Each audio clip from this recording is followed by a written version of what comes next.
like we were busy. So anybody that came on by the Whatnot stream, well, thank you so much. We appreciate it. Canada Post is coming right away here to pick all those up. Thank you so much. So it's funny because the video that came out today, like when I'm filming this particular video, is the video where I first built this facade and I was working on placing it over here. And obviously that idea has since changed. But it's funny when you get like, as a creator, when you get 2 or 3 or 4 videos ahead like we're trying to do right now because we're taking some time off at the beginning of February, when you get so far ahead and there's people that comment on the videos saying, oh, this, and this, and you're like, oh my gosh, like I'm reading all these comments and I've already like gone so far past that. It becomes sort of strange sometimes because there's been a lot of comments saying you need to reduce the amount of parks that you have in your downtown. And it's like, well, we're already building like a new facade and we're working on redeveloping all of this. So it's funny when you're reading comments about suggestions and it's like, well, wait a minute, I've already done this and this and this and this since filming and uploading that video. So it becomes pretty funny. But yeah, this facade here, based on the comments that I'm reading today, a lot of people are telling me that it's just the wrong scale, which I do agree with. It is probably a little bit too large. I regret using these doors. So I'll probably bring the height of this down, probably like 2, maybe 3 bricks, reducing the height of it. And then I'll also change up the doors and reduce the width of the arch going over top of the doors and probably shorten these walls a little bit as well. So I'll just reduce the size of this. But I do think it is a building that needs to be quite grand because it's going to be like an old school university that's presented at that really nice angle in this park. So I do want to follow the same scale of these buildings, but I do want it to be a little bit grander, but maybe not this grand. Maybe it's a little bit too grand. So this is one of the most satisfying things about building and placing roads. Placing the last one, because you see these gaps?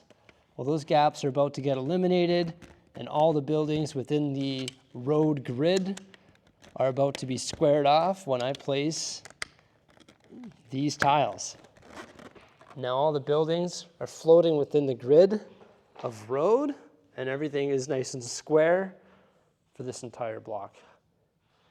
However, there's still one more that I need to build in front of the hospital. Once I place that one, I guess everything will be perfectly square. But still, it's so satisfying. It looks so clean. Yeah, so happy with that. Oh yeah, I forgot. We need to build these roads too. So we need to build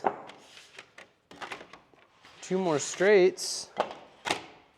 And we need to convert that into a T with a bicycle lane. And we need to convert that into a T as well. So there we go. This should work for the pull-in. Just put that down right there, a modified road extender. Of course, you could do this with the brick, like built into the road extender, or you could just 2 plates and a tile this entire section off, get the same height. Now, something that I forgot to address in my last video is the fact that this road here in front of the amusement park is actually turning into a one-way road as it goes through this parking lot. But it doesn't make sense that it's 2-way right there. I've left it like that because I'm not sure what I'm going to do for the Bricksie Land amusement park drop-off. We're going to have to do something custom right here for a drop-off. There's going to have to be like a drop-off lane or something, so that's why I've just left these roads normal for now. Now, something I did do is actually created some 16 by 32 half base plate Mills plates. So for now, we can slide those in here. And I also built a couple more of them in green, so we filled in this space as well. And look at that. There's the ambulance pull-in for the hospital, so that looks pretty nice. And then just around the corner, we've got the corner garage plates. So I modified both of those straights, inset the curved slopes. So now we have a ramp for the vehicles. I think that looks pretty clean. So the way that I did that is I just put underlying 2x brick that supports the curved slopes with a plate underneath. And then this is just basic plate with tile on top. And right here we have the other garage, and its straight needed to be modified as well. So I went ahead and did that. So that also has the yellow lines, the dark gray, and the curved slopes. And you'll notice that I put the line break in for all of the pull-ins as well. So for the hospital, corner garage, and for this custom tuning shop. And then over here, we took care of those T intersections as well. So this is a nice T intersection with crosswalks. And we've got the two straights beside these skyscrapers. And then there's a modified T right here. I wasn't sure what to do, so I just got rid of the two studs of sidewalk there. I put a road extender in, and then the bicycle lane just proceeds through that intersection. Oh, I have a traffic light made, and I should put it there. So here's our little reinforced traffic light. It's got one red light that's solid, one green light that's solid. For now, the street names haven't been assigned, so they're just random. They don't match up throughout the city, but it's a small detail. You gotta look closely to see that. I think if I pop that right here, it probably makes sense. I guess what I should do is put some tiles in because this crosswalk is leading into a bench and into a tree, so I should probably fix that up. But I did modify this here, and I centered the 16 by 16 and got rid of one of the 16 by 16s and put two of the zebras in so they line up with these sidewalks. So there's one more thing that I want to take care of in regards to roads, but I'm not going to do it today because it's sort of a big project, semi-big. I've been meaning to do it for quite some time, but this ramp isn't connected. And I need to modify this curve, get rid of the line break, modify this platform covering so that the road actually goes there, and it's like this really weird T intersection. And then I need to fix this tunnel so there's no sidewalk there. But technically this tunnel isn't open because there's no road on the other side. And I don't know if this is going to be the finalized position of this tunnel. So for now, I'm just going to leave it looking weird like that, and same with this here. Now there's one more change that I want to make to the road systems here in the city. Well, there's probably more than one, but this is a visual one that I want to take care of probably when we get back, so I guess mid-February when we continue working on this zoo. I still want to make this a 45-degree angle road and eliminate all of those curves because it just sort of swerves through there, but if that was a nice angled road, I think it would look really cool. And I still want to develop these plates on either side of the train station and all the plates in front of the zoo. So when we get back, finishing that zoo is like top priority, and also developing all of this area so like the foreground of the city is looking fresh. Something that's really cool to think about in regards to the road system here in the city is the fact that they're all connected. Like every single road is connected and it creates one giant grid, like all throughout. That's why it's so square and so clean. Actually, there is, I think, one or two that aren't connected just because they don't have slots for tiles. For example, that one right there that we just created. It's got a road extender, so it's not connected. Maybe I should have used pins. And this one here where we have the train track crossing as well is not connected. But for the most part, they're all connected, creating one giant grid. Really happy that we're able to put this road project to sleep. Like, it's done. There you go. All these roads have been created. So just like that, we've developed this entire downtown area over here. Took a few days, but I'm pretty happy with it. Now another project that we can do is actually transition into the amusement park as well. I know that would be reverting back to my classic ways of jumping around, but I really like jumping around. I think it's cool. I like working on the zoo one day. I like working on the downtown core, maybe a custom facade, or continuing to work on the university or whatever it may be, and then maybe hopping over onto a mountain and then to the countryside. I think it's really cool. I got really distracted in this video. All of a sudden we're building like Mills plates and fixing all the roads when really we were just placing the zoo. But there's something else we got to take care of over there. And that is, of course, placing all of these Mills plates. And this is Bricksie built before she left for the day. All right, exciting stuff. I'll have to pop up over here and place this one. And then place the final 2 in front, which is 5 plates, 2 different segments. There we go. I think that looks a little bit better, probably pulls it together. But with that said, there's still a bunch of blending work that we need to do on top here, on either side, so like above the lions. On the side right here by the Venetian houses coming down, and also up top here above the Arctic area and just behind the aviary. But I think just having green Mills plates built makes this area look a lot better. And there you go. Now we've got the zoo placed. We built a bunch of roads, fixed up a bunch of Mills work, and discussed some ideas about that water flowing through here, like down the mountains and through the countryside and off the table. Need to push this down too. There we go. Also, we had some McDonald's breakfast, so that was good. Everybody, I hope you enjoyed this video. I know I sure did. I love seeing this back in the city here. It's great. We're gonna haul each piece up individually now and work on it until it's done. Then at the end, we'll probably haul everything back up one last time to go through and add all of the details all throughout, such as minifigures, signage, the final vegetation around the fence line and all that. But for now, it's nice to have our desk space back up and open up there so that we can work on other projects and actually have space to accommodate different people. So that's good, and different workstations. But yeah, a lot of work to do, but that's a great thing. I hope you enjoyed this video, everybody. Please remember to like, subscribe, and stay tuned for some more great stuff, and have yourselves a fantastic day. Bye for now.